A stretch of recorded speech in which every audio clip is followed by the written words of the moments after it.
E aí? Eu já sei como é que vai começar. Como que tá essa vida de governador aí? Não tá fácil, mano. Quer trocar? Porra, não, eu tô bem feliz aqui. Eu quero, Inclusive, isso é uma dúvida. Pra quê, cara? Pra quê que tu foi entrar nessa daí? Prefeito, governador? Igor, quê? eu gosto do que eu tô fazendo. Aliás, eu trabalho de graça. Acho que você sabe disso. Sei. Monarca também. Tudo que eu recebo, eu tenho que receber, porque a lei obriga. Mas no mesmo dia que eu recebo, eu dou para o Fundo Social de Solidariedade. E fazia isso na prefeitura também. Eu fiz uma trajetória de vida, comecei lá de baixo, comecei como office boy, ralando muito, aos 13 anos de idade.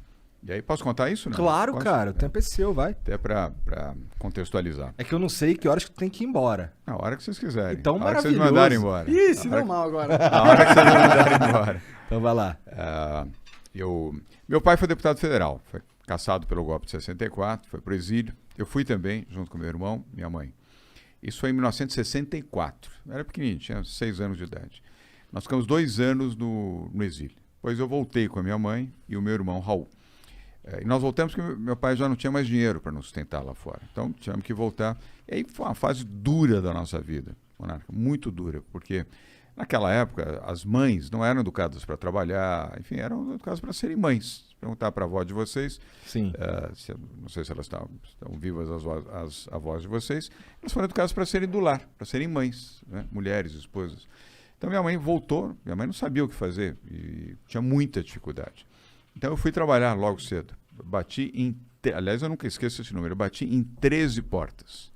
Até que eu lembrei que numa agência de publicidade, onde eu fui bater, foi a 14ª porta que eu fui bater. Só pra não ficar no 13, né? É que o número eu não esqueço. Porque 13 não. Imagina, o que alguém... Eu tinha 13 anos, bati em 13 portas, recebi um não sabia fazer nada. Estava pedindo um emprego, olha, faço qualquer coisa. E aí fui nessa agência de publicidade. A agência naquela época chamava-se Standard Ogilvy. Hoje ainda existe essa agência, chama-se Ogilvy. Uma boa agência, uma agência americana. Eu lembrei que meu pai tinha trabalhado lá. Eu falei, pô, quem sabe alguém lembra disso? E aí, pode ser que por lembrar, de repente alguém, olha, tem uma portinha aqui, dá para você ter algum tipo de trabalho aqui. Deu certo. Eu fui cedinho nessa agência, fiquei esperando abrir a porta da agência. Fui lá às 7h30 da manhã, abriu às 8h, a recepcionista, bati um papão com ela, falei, olha, meu pai trabalhou aqui anos atrás, estou passando dificuldade, minha mãe também, preciso de um emprego, quem que é o diretor aqui? Aí ela, enfim, foi com a minha cara, falou, o diretor aqui chama-se Maurício, mas ele só chega aqui por volta das 9h, 9h30. Falei, não tem problema, posso ficar aqui esperando? Falei, pode, fica aí numa boa, não tem problema nenhum. De fato, ele chegou 9h30, ela, amiga da secretária dele, negociou com ela e ele me recebeu. Nunca mais esqueço desse homem. Aliás, ele era egípcio, chamava-se Maurice Cohen. Quem ajuda você, você nunca esquece. Igor. É verdade. Porque eu tava com muita dificuldade, minha mãe com dificuldade. Eu estava, assim, sabe, naquela dificuldade absoluta. A gente tinha luz cortada em casa, não tinha gás, a gente não comia carne porque não tinha dinheiro para comprar carne. Então, eu precisava muito do emprego. E esse egípcio me recebeu, foi super amável comigo. Ele lembrava do meu pai, ele não conheceu o meu pai, mas ele lembrava, ele sabia que meu pai tinha trabalhado nessa agência, tinha sido diretor dessa agência. Eu expliquei para ele o que estava acontecendo comigo, com a minha mãe. Ele se sensibilizou, ele falou, olha, exatamente hoje, eu não tenho nada para te oferecer, mas eu vou ver e quero te dizer o seguinte, a primeira oportunidade que se ajuste a você, porque eu estou vendo que você não tem nenhuma formação. Eu falei, não tenho realmente, tenho vontade. E disponibilidade para trabalhar e muito. Então, você tem um telefone de contato? Eu tenho do vizinho. Não tinha um telefone em casa, mas tem o da vizinha de cima. Você deixa um recado à tua secretária, eu sou avisado e eu venho aqui. Bom, então, uma semana recebi o recado. Eu fui lá e ele cumpriu a palavra. Aí ele me recebeu de novo e disse, olha, você vai começar com um estágio aqui, porque você precisa aprender a fazer alguma coisa, mas é um estágio que você vai ter pelo menos o lanche e vai ter para comprar o passe do ônibus. Naquela época era o passe do ônibus, da CMTC. Eu falei, eu topo, não tem problema nenhum.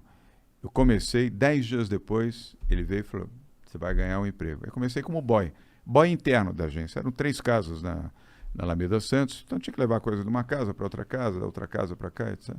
Mas enfim, era um salário, meu primeiro registro profissional na carteira azul, Igor, foi nessa agência de publicidade. Essas coisas é que nem o primeiro sutiã, você nunca esquece.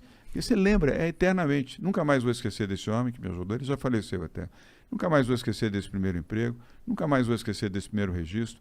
Eu precisava muito desse salário para ajudar minha mãe. E aí eu tinha 13 anos de idade. Trabalhava de dia, estava de noite para uma escola pública, uma escola professora Marina Sintra, na Rua da Consolação, esquina com Antônia de Queiroz. A escola está lá até hoje. Sou muito grato a essa escola também, porque ela me preparou, fiz 3 anos nessa escola. E aí, com esse dinheiro, eu conseguia. Eu ficava com 15%, 20% do que eu ganhava, era o equivalente a um salário mínimo. E o resto dava para minha mãe, que precisava muito. Então, aquilo foi uma coisa que me mexeu muito comigo, mudou muito a minha vida. E aí, a partir dali, eu comecei a trabalhar. E eu era muito empenhado. Sempre eu tive essa dedicação, dedicado ao trabalho. Chegava muito cedo, era o último a sair. Trabalhava no almoço, porque tinha o sanduíche. Se ficasse trabalhando na hora do almoço, tinha direito ao sanduíche e a um suco. Para quem tinha dificuldade para ter comida em casa, um sanduíche e um suco fazia a diferença. E aí foi, aos poucos, eu fui melhorando. Aí ganhei uma posição na própria agência.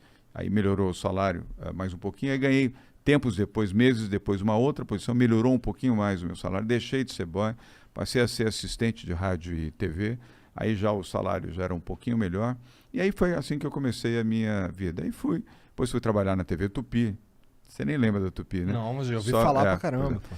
Que foi uma emissora de televisão que existiu. Foi uma emissora líder. Antes da Globo foi a Tupi. Eu trabalhei lá. Chacrinha. Isso, a Chacrinha trabalhou lá, exatamente. E o programa de Silvio Santos começou na Tupi. Aos domingos. Eu não sabia. O programa de Silvio Santos era aos domingos. O domingo era do Silvio Santos na rede Tupi de televisão. Chacrinha, novelas importantes. Muito tempo depois que veio a Aí tu já estava uns 20 anos, talvez? Não, antes. Eu comecei com 13, eu fui para Tupi com 17. 17 anos. Cara, você começou bem novo a trabalhar, né? 13 anos. Muito, né? comecei com 13. Sim. Eu fui para Tupi 16 para 17 anos, né? E aí na Tupi também consegui uma boa posição, o salário melhorou, aí fui para a área comercial, aí comecei a ganhar dinheiro na área comercial, Igor e Monarca. Por quê? Tinha comissão sobre o que se vendia. E aí comecei a poder ajudar um pouco mais minha mãe, o dinheirinho já era um pouco melhor. Eu adorava trabalhar na Tu Tupi. ficou bom nisso? Eu gostei. Aliás, acabou marcando a minha vida. Foi isso que eu acabei fazendo a vida inteira, foi atuando na comunicação, na comercialização de projetos, tá um pouco do que vocês estão fazendo aqui. As chamadas que você fez, Monarca, era aquilo que a gente vendia na televisão. Pode crer. E aí foi. E aí comecei a minha vida, comecei muito de baixo, com muita dificuldade, mas depois perdi minha mãe, infelizmente minha mãe se foi muito cedo, mas eu segui a minha trajetória. E aí, tempos depois, que eu consegui formar, vamos dizer, um pouco de patrimônio, melhorei minha vida, e aí, muito tempo depois, tomei a decisão de vir para a vida pública. Eu gosto da política. Lembrei do meu pai já é falecido, minha mãe também. Lembrei do que ele fez, falei, vou homenagear meu pai, vou homenagear meu país, eu gosto do Brasil, eu quero ajudar, se eu puder ajudar, como eu ganhei dinheiro, fiz um patrimônio razoável, falei, eu vou ajudar. Aí resolvi ser candidato a prefeito da cidade de São Paulo. Olha que vontade de tomar bolachada, né? Para disputar com Fernando Haddad. O Fernando Haddad era prefeito de São Paulo. Estava disputando a reeleição. Ele disputando a reeleição e eu a eleição. 2016, Monarca, 2016. Primeiro, prévias do PSDB. Você vê que eu estou ficando especialista em prévias, né? Prévias do PSDB. Eu não tinha nenhuma experiência na política, nenhuma experiência no PSDB, embora fosse filiado desde 2001. Eu gostava do PSDB, como gosto até hoje. Estamos falando de 2016, 15 anos depois. Aí todo mundo olhando, puta, esse cara é um chato, né? Vem aqui querer incomodar, a gente não é da política, tá? Vem querer disputar. Aí falaram das prévias. Falei, eu topo, eu participo das prévias. E acho que eles falaram, bom, vamos dar uma chance para esse menino aí, para ver se ele desiste, porque ele não entende nada, não conhece ninguém. Eu não desisti, ao contrário, eu me empenhei, fui dedicado, participei das prévias, fui na periferia, fui falar com os diretórios, os militantes, os filiados do PSDB, e o que aconteceu? Ganhei as prévias do PSDB, disputando com gente grande e boa, não era com gente ruim, era o André Matarazzo, que tinha sido ministro de Estado, embaixador do Brasil em Roma, secretário de Estado, foi ministro Fernando Henrique, uma pessoa preparada, meu amigo. Era vereador. A gente conversou com ele, né? A gente conversou com ele. Pareceu bem inteligente. Não, mesmo. muito inteligente, preparado. Sim. Aí tinha o Ricardo Trípoli, deputado federal, líder do PSDB na Câmara Federal. Tinha acho que 8 mandatos. A família Trípoli é uma família que está na política aqui em São Paulo. Também um sujeito preparado, experiente na política. Aí tinha o Zé Aníbal, suplente de senador, e ex-presidente do PSDB, ex-deputado federal, ex-vereador, enfim, sujeito também preparado, fundador do PSDB. E o Bruno Covas, meu amigo querido, que se foi. O Bruno era o deputado federal mais votado do PSDB no Brasil, não era em São Paulo, do Brasil. Eu fui enfrentar os 4 nas prévias. Quis o destino que eu pudesse vencer, venci as prévias. Convidei o Bruno para ser o meu vice, depois de ter vencido. O Bruno aceitou. O partido todo, o PSDB, Monarca, falou, mas você é maluco? Você não entende nada de política mesmo. Chapa pura em São Paulo para ganhar do PT, o Lula não estava preso. O Lula estava fazendo campanha para o Fernando Haddad. Dilma era presidente da República. Então não era uma situação, vamos dizer, confortável enfrentar o prefeito, Fernando Haddad, Lula fazendo campanha para o Fernando Haddad e Dilma operando para o Fernando Haddad. Aí me criticaram porque eu escolhi o Bruno e ia fazer chapa pura. Eu falei, não, vou fazer chapa pura com o Bruno. O Bruno muito menino, o Bruno tinha 35 anos, muito menino e tal. Vocês não vão ganhar nada, você não entende nada de política. Então, bom, vai aí. Aí, sabe, do tipo, vai que agora vai se lascar. Hein? Por que você escolheu o Bruno? Porque eu gostava muito do Bruno. Eu trabalhei com trabalhei com o avô do Bruno, o Mário Covas. Eu fui secretário do Mário Covas. Aí que eu contei uma parte da história, quis encurtar um pouquinho, e eu adorava o Mário Covas, falecido avô do Bruno Covas. E eu conheci o Bruno menininho, cabeludão e tal. E sempre gostei muito dele, como gostei muito do Mário e da dona Lila, a avó dele e do avô. E eu gostava do Bruno. O Bruno sempre foi uma pessoa sincera, aberta, com atitude, com personalidade. E aí convidei o Bruno. E ganhamos as eleições em primeiro turno. Isso é muito louco. Igor, devia ter uma... primeira pesquisa feita pelo Ibope, lembra? O Ibope não existe mais, naquela época existia. Sabe quanto eu tive na primeira pesquisa? 8 meses antes da eleição. 8 meses antes da eleição. 1%. Quase nada. Eu lembro disso. 1%. Totalmente desanimador, né? Putz, o cara com 1%. O primeiro era o Celso Russomano, tinha 28%. O segundo era a Marta Suplicy, com 24%. O terceiro era o Fernando Haddad, com 17%. Depois ainda tinha Luiz Erundina, acho que tinha 12%. Depois tinha o falecido Major Olímpio, que era deputado, tinha 6%. E eu estava lá embaixo, na rabeira, com 1%. Nada mais animador, né? Eu falei 28, não. 38 tinha o Russomano. 38 pontos tinha o Russomano. O Haddad realmente não foi bem aceito pela população de São Paulo, né? Porque ele era o prefeito, atuante e estava com 17% na reeleição, né? Quer dizer que não foi aprovado. Né? Isso de 2016 já tinha um sentimento anti-PT grande. Acho que tava borbulhando, né? Começando esse movimento anti-PT. Mas, de toda maneira, Dilma era presidente, era PT. Sim. Lula estava solto, estava, enfim, fazendo campanha, não tinha sido preso.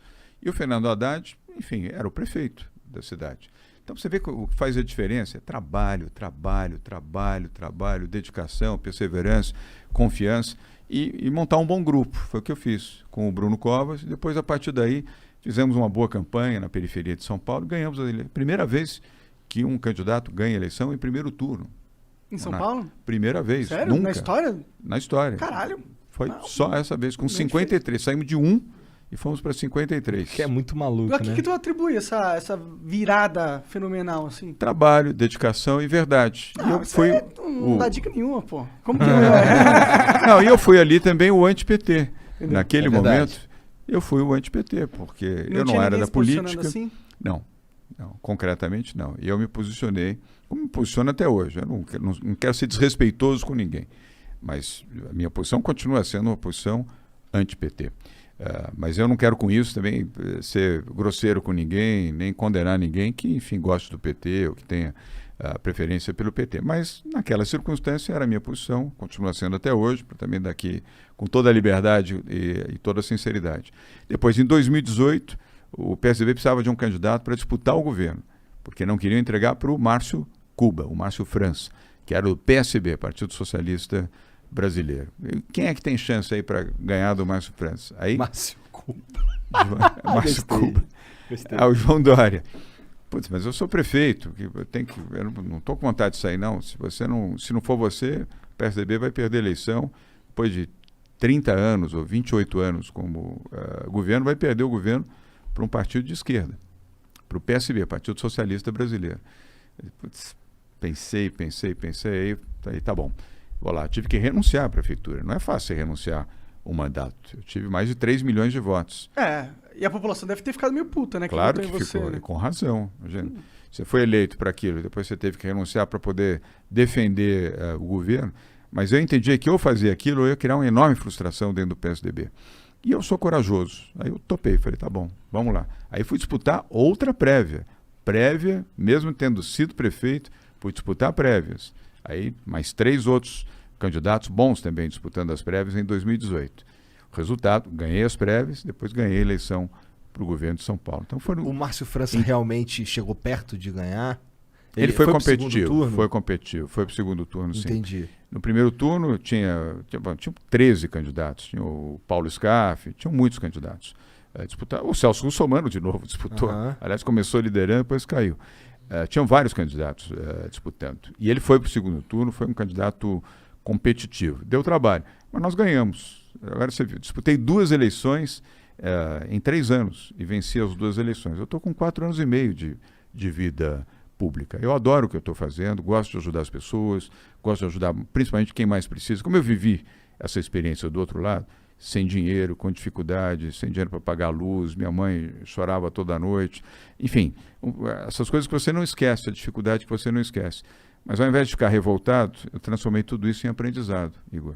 Tudo isso para melhorar a minha condição de acreditar nas coisas, ter fé em Deus. Eu sou católico, faço as minhas orações, acredito, faço as minhas preces, agradeço, peço desculpas, eu faço a minha autocrítica também.